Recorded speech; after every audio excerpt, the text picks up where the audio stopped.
Sebab itu, mari kita bersama-sama merebut segala janji-janji Tuhan, saudara-saudara. Keberanian untuk percaya bahwa apapun yang saya lakukan pasti berhasil, walaupun akan melalui proses kegagalan, proses kekecewaan. Tapi pegang janji Tuhan. Kita menyanyi sama-sama. Musik nyanyi. Satu kali akan ada. Angkat tangan. Hari senang buat saya. Amin. Seperti Tuhan sudah janji. Asal ku tinggal Tuhan. Asal ku tinggal setia. Terus apa lagi? Tuhan Yesus sudah mati. Jadi Dia sungguhlah kembali. Pertemuan di udara.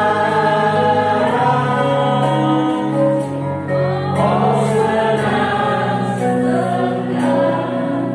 Jadi kita akan lihat bagaimana keterpaduan unsur-unsur hati yang percaya, mulut yang berkata.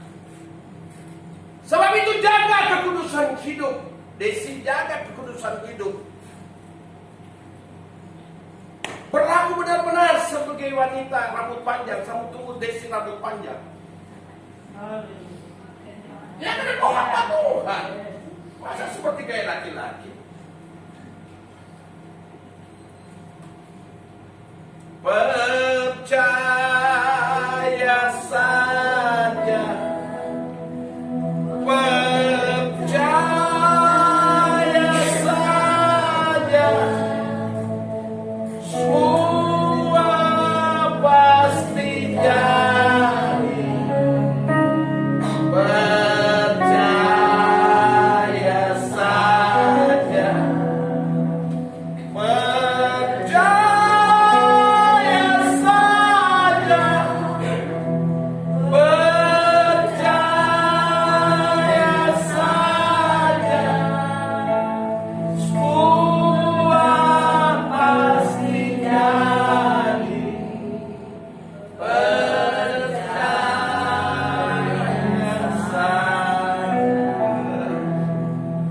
lagunya itu saudara-saudara.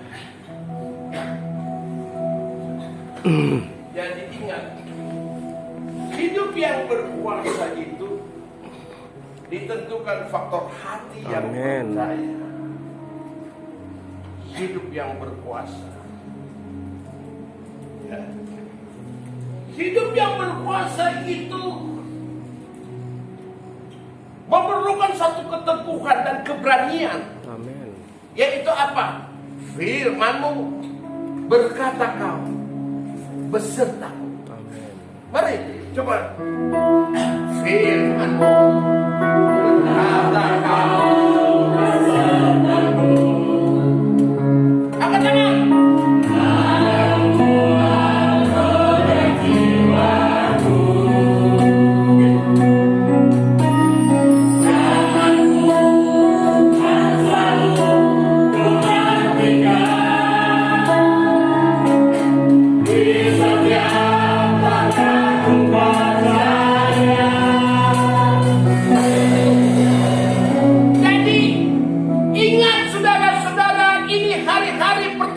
Secara roh. Sementara saya lihat di dalam dunia teologi semakin menggiring orang kepada hal-hal yang logis, menuntut yang logis.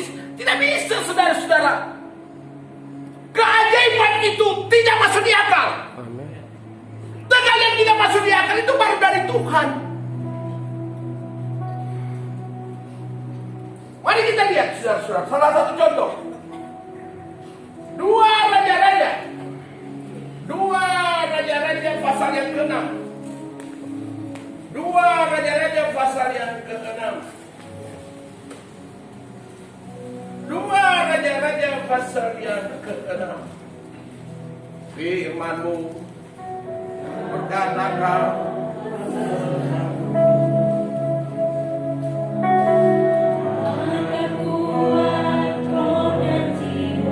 cepat baca, Mama, atau kalau kita baca cepat Pak, ayat 24. Tanganmu. Raja-Raja 6 ayat 24. Sesudah itu Ben-Hadad Raja Aram menghimpunkan seluruh tentaranya, lalu maju berperang, lalu maju mengepung Samaria. Maka terjadilah kelaparan hebat di Samaria selama mereka mengepungnya, sehingga sebuah kepala keledai berharga 80 shikal perak dan 1/4 kap padi menjadi seharga 5 shikal perak. Ya, jadi begini, terima kasih. Jangan dulu Pak, silakan dulu. Jadi begini, ada satu peristiwa di mana Raja Ben-Hadad, Raja Aram itu mengepung Israel. Akibatnya terjadi kelaparan yang begitu luar biasa, sampai ada satu keluarga ajak keluarga yang lain, mari kita makan anak kita masak. Sampai sejauh begitu keadaan waktu itu. Nah, akibat daripada itu saudara-saudara, yang satu masak, ya mari kita makan anak sendiri nih saudara-saudara, masak. Begitu gilirannya besoknya, dia bilang, sekarang giliran mau masak anakmu. Dia tidak mau. Itulah terjadi peristiwa itu. Luar biasa kan kelaparannya toh. Maka orang datang kepada Elisa. Baca Pak. Iya. Yang ke-26. Ayat yang ke-33 lompat saja. Ayat yang ke-32. Ayat atau pasal 7 ayat 1 saja lompat. Cepat. Lalu berkatalah Elisa, dengarlah firman Tuhan, beginilah firman Tuhan. besok Kira-kira waktu ini sesukat tepung yang terbaik akan berharga sesikal, dan 2 sukat jelai akan berharga sesikal di pintu gerbang Samaria. perhatikan ayat yang kedua, kita baca bersama-sama. 1, 2, 3. Tetapi perwira yang menjadi ajudan raja menjawab abdi Allah, katanya, sekalipun Tuhan mau membuat tingkap-tingkap lagi, masakan hal itu mungkin terjadi? Jawab abdi Allah, sesungguhnya aku akan melihatnya dengan mataku sendiri, tetapi tidak akan makan apa-apa daripadanya. Silakan duduk.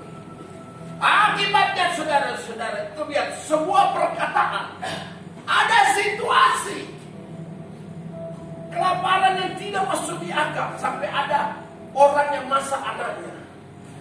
Tiba-tiba Elisa didatangi dan dia katakan, besok harga gandum akan sangat murah. Besok.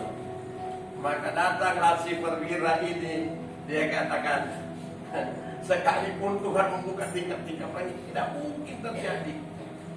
Maka Elisa katakan, ya, kau akan melihatnya itu, tetapi engkau tidak dapat menikmatinya. Pendek cerita, sementara Elia bernubuat begitu, ada orang berpenyakit kusta tiba-tiba rapat. Dia bilang, kita ini kalau diam-diam saja kan itu terisu itu, kita juga akan ikut mati. Lebih bagus kita pergi. Kalau itu tentara Arab, siapa tahu dia bisa kasihkan kita. Kan dia tidak mungkin bunuh kita karena kita kusta. Jadi saudara, mereka pergi ke sana. Alangkah kagetnya mereka. Ternyata itu tentara Arab sudah tidak ada sama sekali. Amin. Kenapa? Pada waktu Elia berbicara itu, Tuhan mengadakan satu bunyi yang begitu besar. Tentara Arab kira, wah kita mau diserbu pada malam hari ini. Maka saking ketakutan yang Tuhan ciptakan, mereka tidak sempat lagi ambil barang-barang mereka, lari tunggang langgang. Jadi mereka sampai sejauh mata memandang karena ada kurang lebih 500.000 tentara Arab yang dikirim. Maka apa yang terjadi saudara-saudara? Maka si orang ustaz ini sudah makan kenyang, enak-enak. Dia bilang, weh, dosa lo. Dosa lo kalau kita enak-enak makan sendiri. Waktu dia kasih tahu itu ke Israel bahwa keadaan ini sudah. Maka datang ke sana dan berteriak, begini. Pendek cerita. Pada waktu pintu gerbang dibuka, baca. 2 Raja pasal 7 ayat yang ke-17. Cepat mak. Adapun raja telah menempatkan perwira yang menjadi ajudannya. Cepat. Adapun raja telah menempatkan perwira yang menjadi ajudannya itu mengawasi pintu gerbang, tetapi rakyat menginjak-injak dia di pintu gerbang, lalu ia mati sesuai dengan perkataan abdi Allah yang mengatakan. Pada waktu raja datang mendapatkan dia. Dan terjadi pula seperti yang dikatakan abdi Allah itu kepada raja. 2 sukat jelai akan berharga sesikal, dan sesukat tepung yang terbaik akan berharga sesikal. Besok kira-kira waktu ini di pintu gerbang Samaria. Pada waktu itu si perwira menjawab abdi Allah itu, sekalipun Tuhan membuat tingkat-tingkat di langit, masakan hal itu mungkin terjadi? Tetapi Elisa berkata, sesungguhnya engkau akan melihatnya dengan matamu sendiri, tetapi tidak akan makan apa-apa daripadanya. Demikianlah terjadi kepada orang itu. Rakyat menginjak-injak dia di pintu gerbang, lalu matilah. 3 kali haleluya.